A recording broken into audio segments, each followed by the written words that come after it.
напред край мен. Реч на мама и на татка, реч в том огън всеки ден. Тязвам ти, когато пея, радостни грехти, вечер приказки на нея, баба тихо ми реди.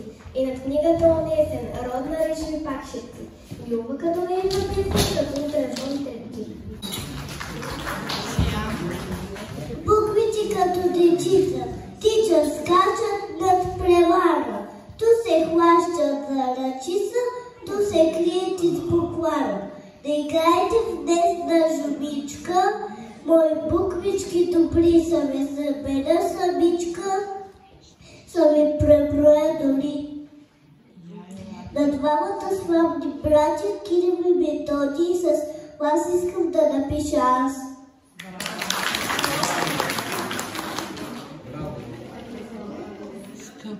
Скъпи прославени знаци, букви на своя глас, горските гъщи събраци, с обич учих ви аз.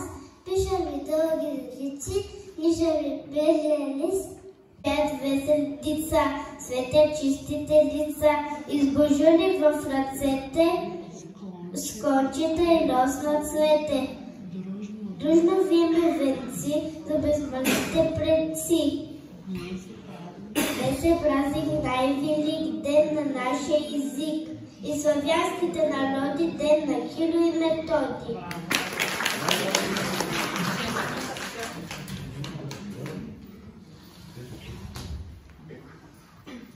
С техни букви всеки ден ние пишем и четем книжки български чудесни, приказки и родни песни. Грее весело небето над Балкана и полето, чурликат бойни птички край горите, край реките. С розно цвете в ръцете, ние кичим лековете на учителите, братя, да ги славим по земята.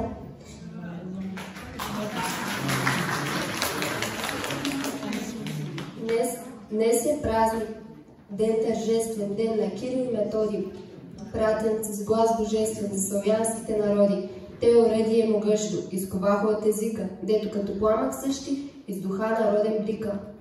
Словото е свето чисто, като лъч през вековете, с бисерите те сманиста, азбуката тяхна свети. Днес е празник, ден тържествен на светите Кирил и Методий, пратеници с дар божествен за славянските народи. Братските народи, с букви кой дари, Кирил и Методий, братята добри. Днес венцим вие, цялата страна, с гордо славим ние тези имена. Училищната стая свети, тържествено в този час, навред цветя, навред букети, и грейнали очи край нас. И сякаш Кирил и Методий безмълвно слизат от портрета и тръгват редом с народа, посред божури и лалета. Празнична радост, гърдите напира, сърцето ми детско едва се побира. Венци сме увили, с божур пероника, с лилеци бели и горска иглика. Че утре е празник, голям се народен, на двамата братя Кирил и Методий. О, азбука наша, преславна навеки, водини помирни и светли пътеки. С радост и купнеш, днес празник е на българската книга, която те обичаш и четеш. Създадоха Кирил и Методий, светили като бели, тя през векове към свободата някога ме води, сега към нови истини зове. А слънцето възлезе след простора, градът векува, люлец цъфтят, ти тичаш на училище двора, другарите ти, дето се тълпят, издига и приятел бъди. С книгата не е ствоя за земята, дори небето с чудните звезди.